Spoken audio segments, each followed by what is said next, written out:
안녕하세요. 오늘 여러분과 함께 살펴볼 자료는 정보보안 기사 네트워크 보안 완벽 공략입니다.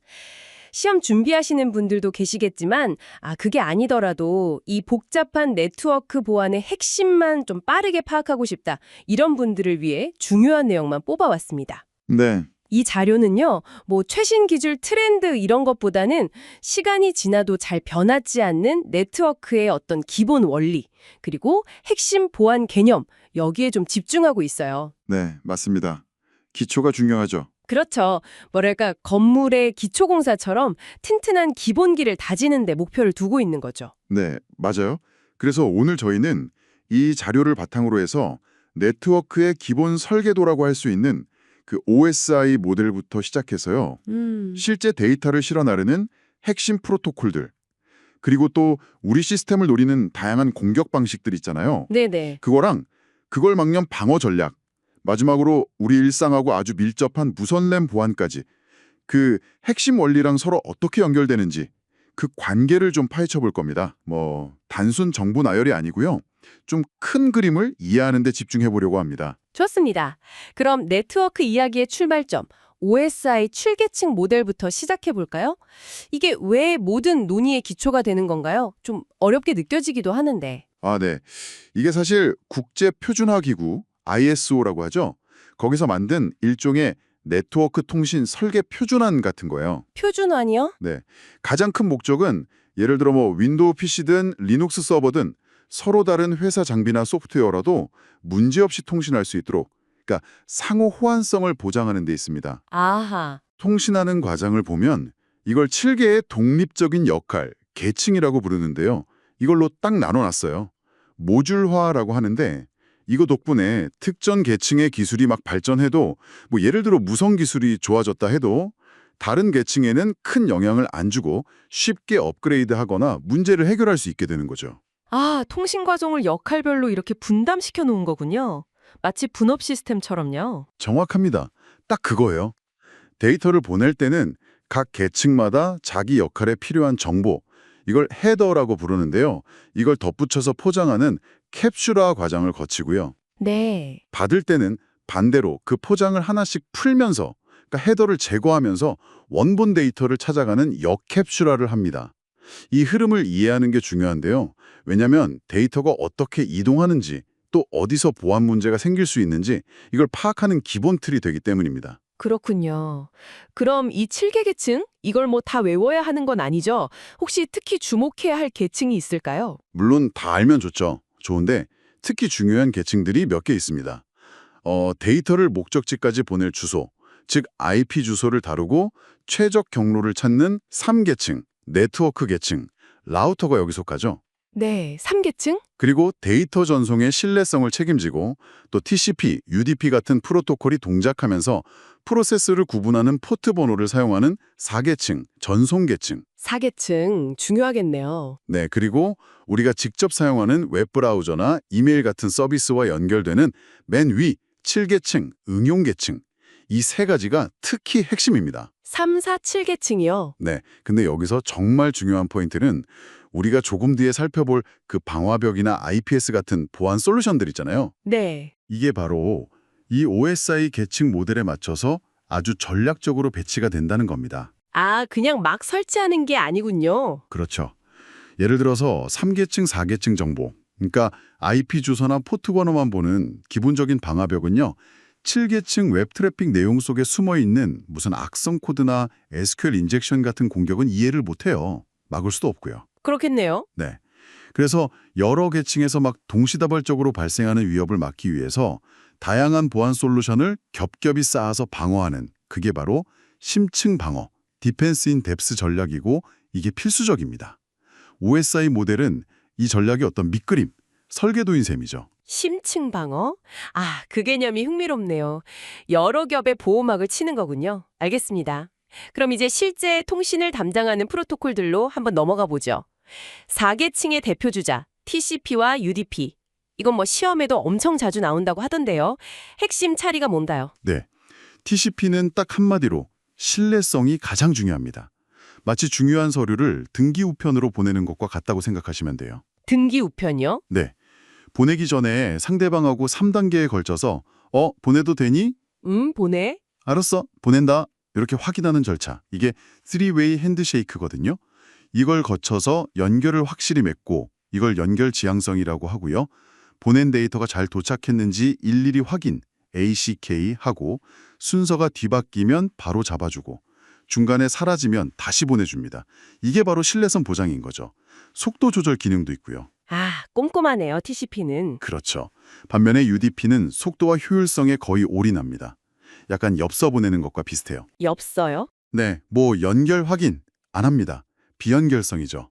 잘 받았는지 확인, 재전송 이것도 안 해요. 비신뢰성입니다.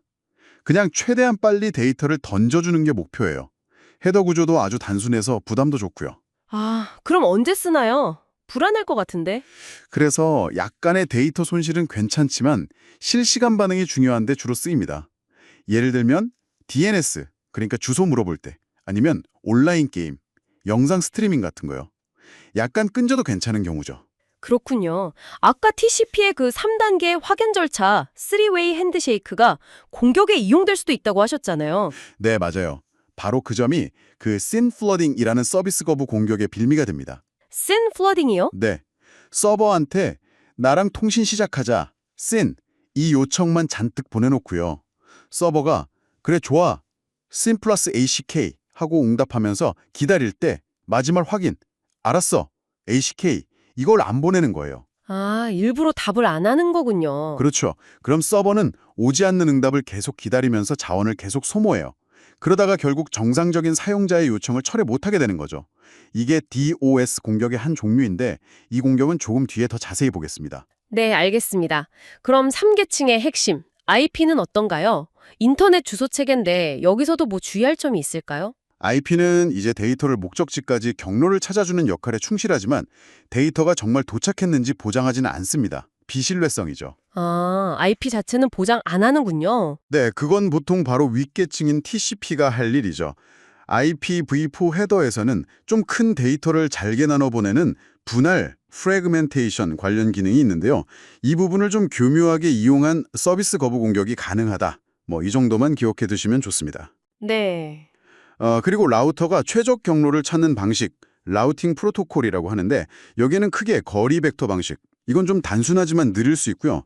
그리고 링크 상태 방식, 이건 좀 복잡하지만 빠르고 효율적이다. 이런 두 가지 방식이 있다는 것도 중요한 기본 개념입니다.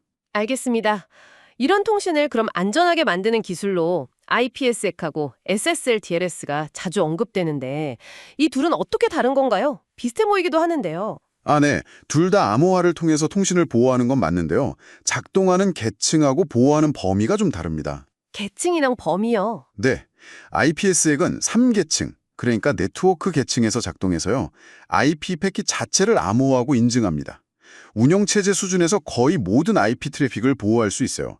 그래서 주로 네트워크 전체나 아니면 시스템 간의 안전한 연결 통로, 즉 VPN, 가상사설망이라고 하죠.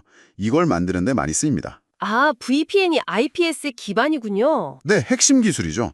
반면에 SSL TLS는 4계층, 전송계층 위에서 작동하면서 웹브라우징, 우리가 아는 HTTPS나 이메일 같은 특정 응용 프로그램의 통신 내용만 암호화합니다. 여러분이 웹사이트 주소창에서 그 자물쇠 아이콘 보실 때 있잖아요. 네네, 있죠. 그게 바로 SSL TLS가 적용된 겁니다.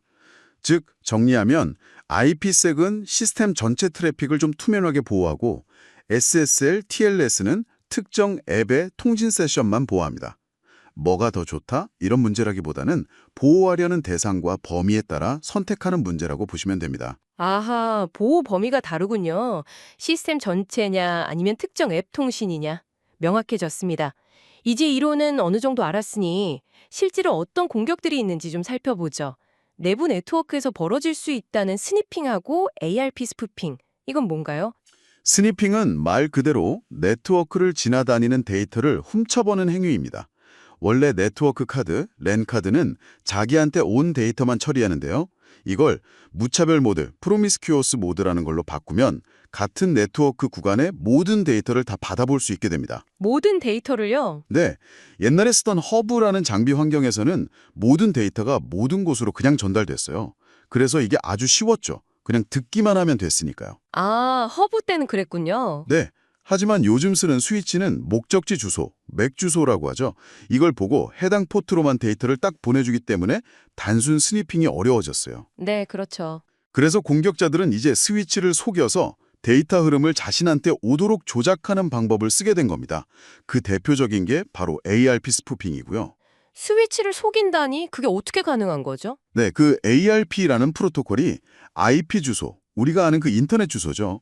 이걸 맥 주소, 랜카드 고유 번호 같은 물리 주소로 바꿔주는 역할을 하는데요. 여기에 결정적으로 인증 절차가 없다는 허점을 이용하는 겁니다. 인증이 없다고요? 네. 그래서 공격자가 네트워크에다가 저기 게이트웨이 인터넷 나가는 분 역할하는 장비 IP 주소에 대한 맥 주소는 내 랜카드 주소야. 이런 식으로 거짓 정보를 계속 뿌립니다. 그럼 다른 PC들은 그 말을 그냥 믿고 게이트웨이로 보내는 모든 데이터를 공격자한테 보내게 되는 거죠. 이걸 ARP 스푸핑 또는 ARP 캐시 포이즈닝이라고 부릅니다. 아, 믿어버리는군요. 네. 이걸 이용하면 공격자가 통신 중간에 딱 끼어들어서 내용을 엿보거나 스니핑, 심지어 내용을 실시간으로 바꾸는 조작까지 하는 중간자 공격, 맨인더미들, MITM이 가능해집니다. 와, 심각하네요. 그럼 방어는 어떻게 하나요? 가장 확실한 방어는 게이트웨이처럼 아주 중요한 기기의 맥 주소는 ARP 테이블에 그냥 수동으로 고정시켜 놓는 겁니다. 자동으로 배우게 두지 않고요. 아, 수동 설정이요? 네. 그 외에 ARP 트래픽을 감시하는 솔루션도 도움이 되고요. 정말 교묘하네요. 그럼 아까 잠깐 언급했던 그 SYN 플러딩 공격하고 요즘 자주 듣는 DDoS 공격, 이건 어떻게 다른 건가요? 네. SYN 플러딩은 아까 말씀드린 것처럼 TCP 연결 과정의 약점을 이용해서 서버의 연결 자원을 고갈시키는 서비스 거부 공격입니다. 주로 단일 공격자가 수행하는 경우가 많았죠. DDoS, 즉 분산 서비스 거부 공격은요. 이걸 여러 대에 감염된 PC, 흔히 좀비 PC나 본넷이라고 부르죠. 이걸 동원해서 동시에 공격하는 겁니다. 규모가 훨씬 크고 공격 근원지를 찾기도 아주 어렵습니다. 아, DDoS는 여러 대가 한꺼번에 공격하는 거군요. 맞습니다. 그래서 공격 방식도 훨씬 다양해요. 예를 들어 서버로 가는 길목, 즉 네트워크 대역복 자체를 엄청난 양의 쓰레기 트래픽으로 그냥 꽉 채워버리는 볼륨 기반 공격, UDP나 ICMP 플러딩 같은 게 여기 속하고요. 주로 L3, L4 계층을 타겟으로 하죠. 네. 아니면 SYN 플러딩처럼 프로토콜 자체의 약점을 파고들어서 방화벽이나 서버의 자원을 고갈시키는 프로토콜 공격. 이것도 L3, L4 타겟이고요. 그리고 또 정상적인 요청처럼 보이는데 서버가 처리하는데 엄청난 부하를 유발하는 요청을 막 보내서 웹서버 같은 걸 마비시키는 애플리케이션 계층 공격. HTTP get 플러딩 같은 게 대표적이고 이건 L7 계층을 노립니다. 와, 공격 종류도 정말 다양하군요. 그럼 디디도스는 어떻게 막아야 하나요? 디디도스 방어는 정말 한 가지 방법으로는 어렵고요. 아까 말씀드린 심층 방어처럼 다각적인 접근이 필요합니다. 일단 불필요한 포트나 프로토콜은 미리 막아서 공격 경로를 줄이고요. 로드 밸런서나 CDN 같은 기술로 트래픽을 분산시키는 것도 중요합니다. 그리고 디디도스 전용 방어 솔루션을 도입하고 정말 대규모 공격이 들어올 때는 ISP나 전문 업체의 도움을 받아서 공격 트래픽을 걸러내는 클린파이프나 스크러빙 서비스 같은 걸 활용해야 합니다. 네, 종합적인 대책이 필요하군요. 자, 공격 방식이 정말 다양하다는 걸 알았는데요. 그럼 이제 이런 공격들을 막아내는 방패, 즉 보안 솔루션들을 좀 더 자세히 알아볼까요? 가장 기본이라는 방화벽부터 시작하죠. 네, 방화벽. 기본적으로 신뢰하는 내부망하고 신뢰하지 않는 외부망, 그 경계에 서서 정해진 규칙, 정책이라고 하죠. 여기에 따라서 트래픽을 허용하거나 차단하는 문지기 역할입니다. 문지기요? 네, 이것도 세대별로 발전을 해왔는데요. 초기 1세대는 단순히 IP 주소하고 포트 번호만 보고 판단하는 패킷 필터링 방식이었어요. 빨랐지만 내용 검사를 못해서 좀 취약했죠. 네. 이후 2세대는 TCP 연결 상태, 즉 세션을 추적해서 이게 정상적인 통신의 일부인지 좀 더 똑똑하게 판단하는 상태 추적, Stateful Inspection 방식으로 발전했습니다. 아, 상태까지 보는군요. 네, 그리고 최근에는 7계층, 응용계층에서 작동하면서 통신 내용을 깊숙이 들여다보는 애플리케이션 방화벽 또는 차세대 방화벽, NGFW가 많이 쓰입니다. 단순 통과 차단을 넘어서 데이터 내용까지 검사, 이걸 Deep Packet Inspection, DPI라고 하는데요. 이걸 통해서 SQL 인젝션 같은 좀 더 정교한 공격까지 막을 수 있습니다. 오, 똑똑해졌네요. 그렇죠. 하지만 그만큼 처리해야 할 게 많아져서 성능 부담이 커질 수도 있다는 단점은 있습니다. 그렇군요. 방화벽이 주로 어떤 경로를 제어한다면 IDS, IPS는 내용을 검사하는 역할에 더 가깝다고 볼 수 있겠네요. 아까 잠깐 나왔는데 둘의 차이가 정확히 뭐였죠? 네, 맞습니다. IDS, 침입 탐지 시스템은요. 네트워크 트래픽을 쭉 지켜보다가 의심스러운 활동을 탐지하면 그냥 경고만 해줍니다. 알람만 울리는 거죠. 교통경찰이 과속 차량 번호를 적는 거랑 비슷하다고 보시면 돼요. 실제 트래픽 흐름을 막지는 않아요. 탐지만 하는군요. 네.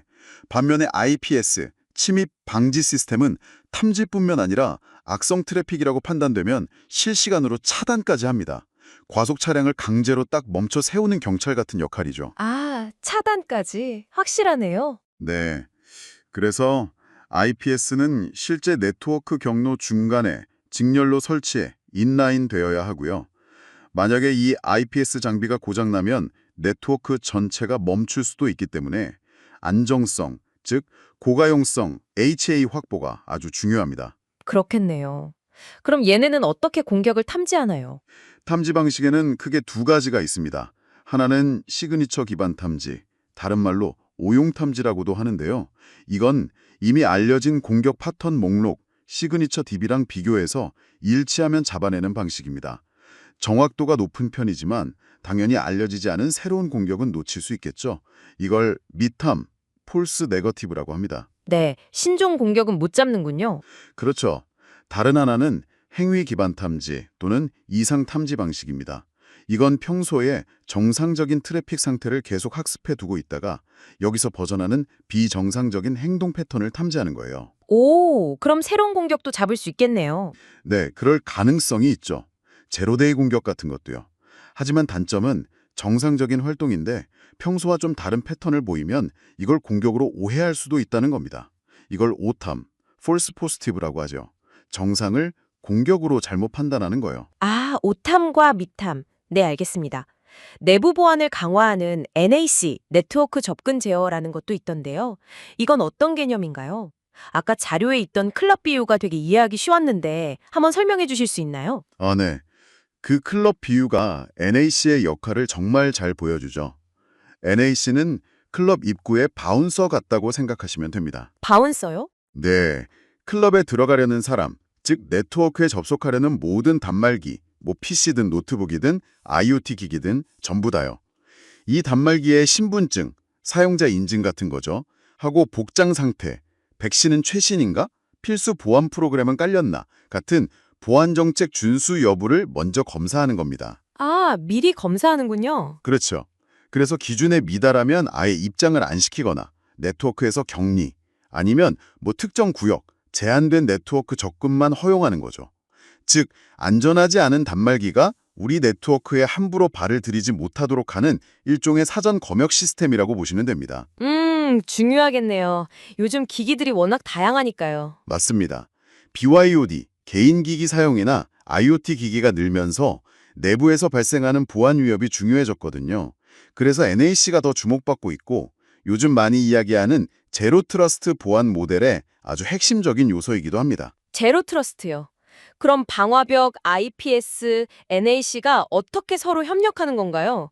클럽 비유로 계속 설명해 주신다면 더 이해가 잘 될 것 같아요. 네, 좋습니다. 자, NAC, 바운서가 입장 자격을 먼저 확인해서 통과시켜 줬다고 해보죠. 네? 이제 클럽 안으로 들어왔습니다. 그러면 방화벽은 클럽 안에 있는 특정 VIP룸의 문지기 역할을 하는 거예요. 미리 정해진 VIP룸 출입 명단, IP포트 정책 같은 거죠. 에 이름이 없으면 아무나 못 들어가게 딱 막는 겁니다. 아, 구역 통제군요. 그렇죠. 마지막으로 IPS는 그 VIP룸 안에서 계속 순찰하는 보안 요원이라고 생각하시면 됩니다. VIP룸에 들어온 손님, 즉 방화벽을 통과한 허용된 트래픽이라도 혹시 이상한 행동, 악성 코드 감염이나 공격 시도 같은 거를 하면 즉시 발견해서 제지, 차단하는 거죠. 아하. 그러니까 정리하면 NAC는 입장 자격 자체를 검사하고 방화벽은 허가되지 않은 구역 접근을 통제하고 IPS는 허가된 구역 안에서의 위험한 행동을 감시하고 제지하는 겁니다. 이렇게 여러 단계로 보안을 강화하는 거, 이게 바로 심층 방어의 실제 모습이라고 할 수 있습니다. 어느 하나만으로는 부족하죠. 와, 비유를 들으니까 역할이 정말 명확하게 그려지네요. 감사합니다. 자, 마지막 주제는 우리 주변에 늘 있는 와이파이 보안입니다. 이것도 WEP부터 WPA3까지 쭉 발전해 왔다고 하는데요. 핵심적인 변화는 무엇이었나요? 네, 무선랜 보안의 역사는 단순히 암호화 알고리즘만 더 강한 걸로 바꾼 게 아닙니다. 그보다 더 중요한 건 암호화에 사용하는 키 있잖아요. 이 키를 어떻게 안전하게 만들고 또 서로 교환하고 관리할 것인가. 즉, 키 관리 문제를 해결해 온 과정이라는 점이 핵심입니다. 키 관리가 핵심이다. 네. 예를 들어 최초의 WEP는 사용했던 RC4 암호화 사체도 약했지만 결정적으로 모든 사용자가 똑같은 미리 정해진 고정된 키를 썼어요. 게다가 키를 만드는 방식에도 심각한 결함이 있어서 너무 쉽게 해독이 가능했습니다. 키 관리가 완전히 엉망이었던 거죠. 이건 절대 쓰면 안 됩니다. 네, WEP는 쓰면 안 되는군요. 그렇죠. 그래서 급하게 보안책으로 나온 게 WPA입니다. 이건 임시 방편으로 RC4를 계속 쓰긴 했지만 매 패킷마다 키를 동적으로 계속 바꿔 쓰는 TKIP라는 기술을 도입해서 키 재사용 문제를 해결하려고 시도했습니다. 하지만 RC4 자체의 한계는 여전했죠. 아, 키를 계속 바꿨군요. 네. 그리고 현재 가장 널리 쓰이는 WPA2는 드디어 강력한 AES 암호화 알고리즘을 도입했습니다. 이걸 CCMP 모드로 사용해서 암호화 강도 자체를 크게 높였죠. WPA2가 AES군요. 네. 그런데 우리가 집이나 작은 사무실에서 흔히 쓰는 개인용 모드, 그 비밀번호 방식 PSK, Pressured Key 있잖아요. 이게 비밀번호를 너무 단순하게 설정하면 공격자가 미리 가능한 비밀번호 조합에 대한 암호화 값을 계산해둔 테이블, 레인보우 테이블 같은 거를 이용해서 오프라인에서 빠르게 비밀번호를 추측하는 사전 대입 공격에 여전히 취약했습니다. 아, 비번이 쉬우면 뚫릴 수 있었군요. 그렇죠. 그리고 키를 서로 주고받는 과정, 4-way 핸드쉐이크에서도 KRHKS라는 심각한 공격 취약점이 발견되기도 했고요. 여기서 얻은 교훈은 강력한 암호화만큼이나 키를 안전하게 교환하는 방식이 정말 중요하구나 하는 것이었죠. 네, 키 교환 방식. 그래서 가장 최신 표준인 WPA3는 이 키 교환 방식을 SAE, Simultaneous Authentication of Equals라는 방식으로 완전히 바꿨습니다.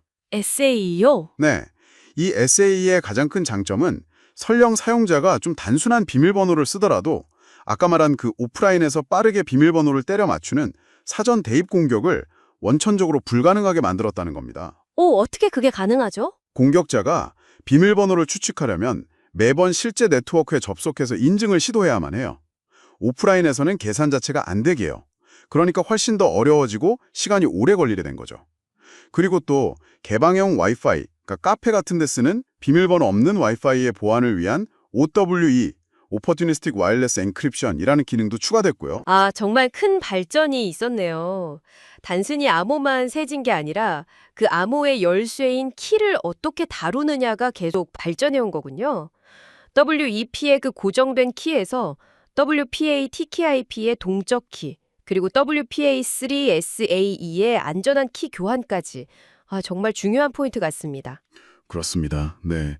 각 단계별로 어떤 보안 문제를 해결하려고 했는지, 예를 들어 WEP의 키 재사용 문제라던가 WPA2 PSK의 사전 대입 공격 문제 같은 것들이요.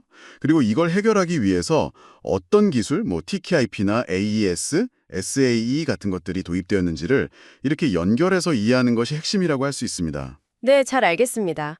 자, 지금까지 정보 보안 기사 네트워크 보안 완벽 공략 자료를 통해서 네트워크 보안의 큰 그림을 한번 그려봤습니다. OSI 모델이라는 기본 틀 위에서 TCP/IP 같은 핵심 프로토콜이 어떻게 동작하고 또 IPsek이나 SSL 같은 걸로 어떻게 보호되고 스니핑이나 디도스 같은 공격에는 또 어떻게 노출될 수 있는지, 그리고 방화벽, IPS, NAC, WPA3 같은 최신 기술로 어떻게 방어하는지까지 쭉 살펴봤습니다. 이 내용들이 여러분의 어떤 지식 체계를 잡는데 조금이나마 도움이 되었기를 바랍니다. 네. 오늘 같이 이야기 나눈 것처럼 네트워크 보안은 정말 어느 한 가지 기술로 해결되는 건 아닙니다. OSI 모델처럼 좀 계층적으로 접근해야 하고 또 끊임없이 진화하는 공격과 방어 기술에 맞춰서 지속적으로 배우고 적용하는 그런 심층 방어와 지속적인 경계 자세가 중요하다고 생각합니다. 각 기술이 왜 필요하고 또 어떤 문제를 해결하는지 그 맥락을 이해하는 것이 핵심이죠. 네, 맥락을 이해하는 것 중요하네요. 마지막으로 여러분께 생각해 볼 질문 하나 던져드리고 싶습니다. 오늘 우리는 NAC를 통해서 네트워크에 처음 접속하는 시점의 단말기의 안전성을 검사하는 것을 이야기했습니다. 그렇죠. 네. 근데 만약에 일단 접속 허가를 받은 단말기가 네트워크를 사용하는 도중에 뭐 예를 들어 악성 코드에 감염된다거나 위험한 상태로 변한다면 이걸 어떻게 탐지하고 대응해야 할까요?